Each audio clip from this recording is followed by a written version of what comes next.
Bingung banget. Anak saya itu masuk SPMB. Terus jalurnya itu apa aja ya? Tenang Bu, untuk jalur SPMB itu ada syarat dan ketentuan masing-masing. Halo Sobat Didik Jatim, peserta calon murid baru.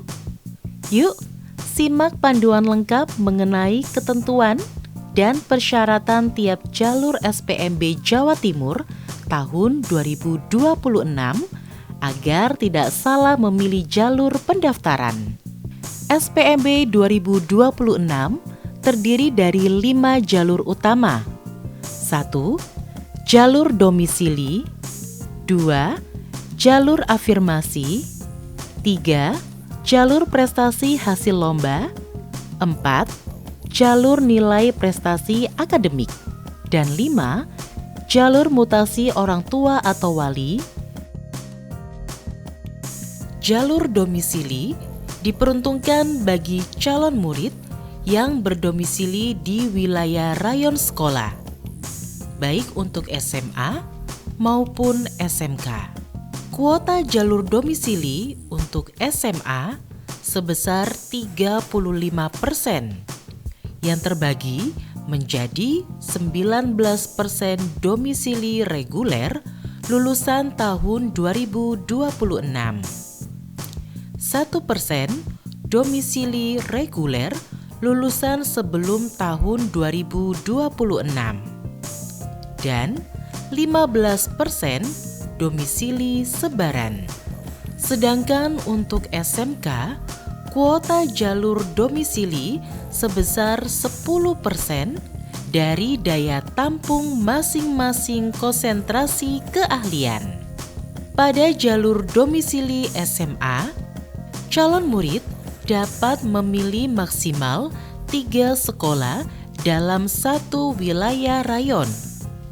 Sementara pada SMK, calon murid dapat memilih hingga 3 konsentrasi keahlian, baik dalam satu sekolah maupun berbeda sekolah di dalam atau luar rayon. Jika jumlah pendaftar melebihi kuota, maka seleksi SMA didasarkan pada nilai kemampuan akademik, jarak tempat tinggal, dan usia.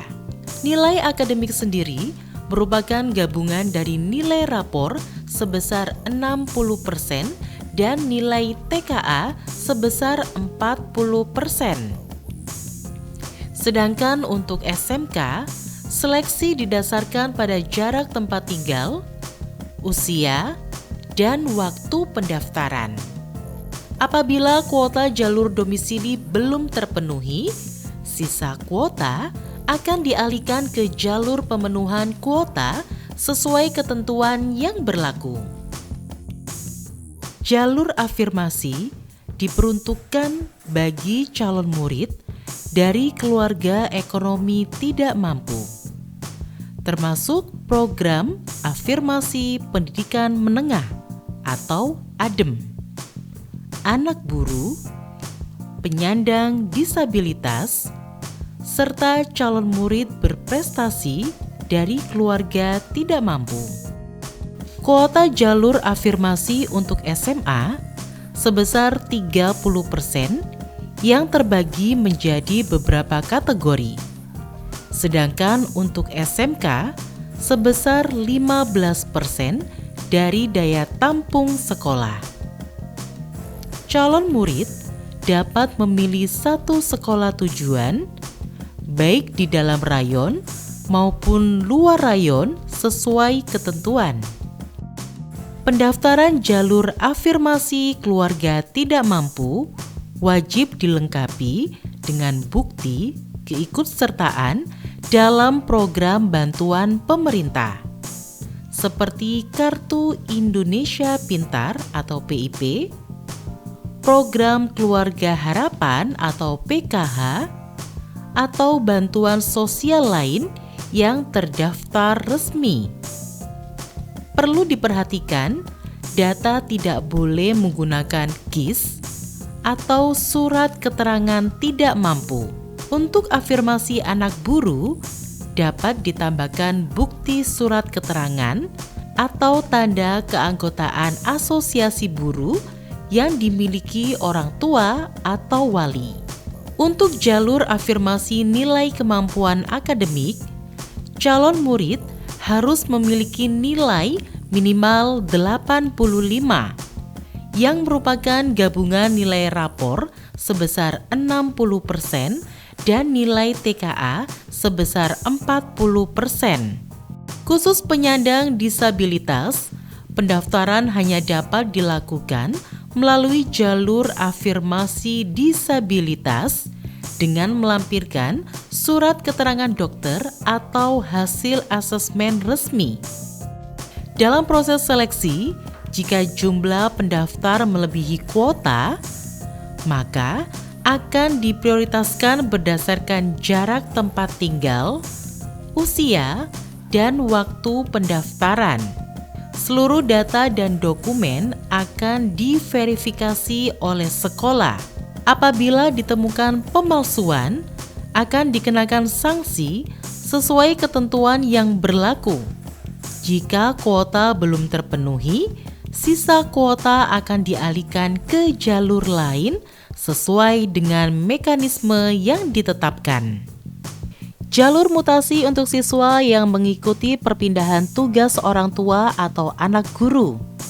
Jalur mutasi orang tua atau wali diperuntukkan bagi calon murid yang mengikuti perpindahan tugas orang tua atau wali, serta anak guru atau tenaga kependidikan. Kuota jalur ini sebesar 5% dari daya tampung sekolah, yang terbagi menjadi 3% untuk mutasi tugas orang tua atau wali dan 2% untuk anak guru atau tenaga kependidikan. Untuk jalur mutasi tugas orang tua, calon murid wajib melampirkan surat penugasan dari instansi serta surat keterangan pindah domisili yang resmi. Perpindahan tugas minimal antar kabupaten atau kota dalam provinsi atau dari luar provinsi.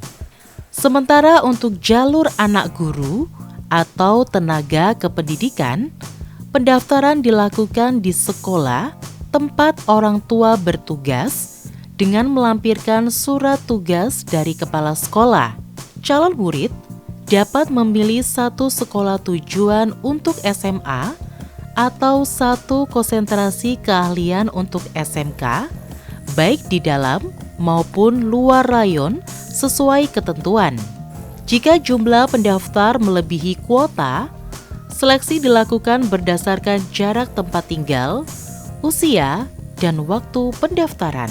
Seluruh data akan diverifikasi oleh pihak sekolah. Apabila kuota belum terpenuhi, sisa kuota dapat dialihkan ke jalur lain sesuai ketentuan yang berlaku.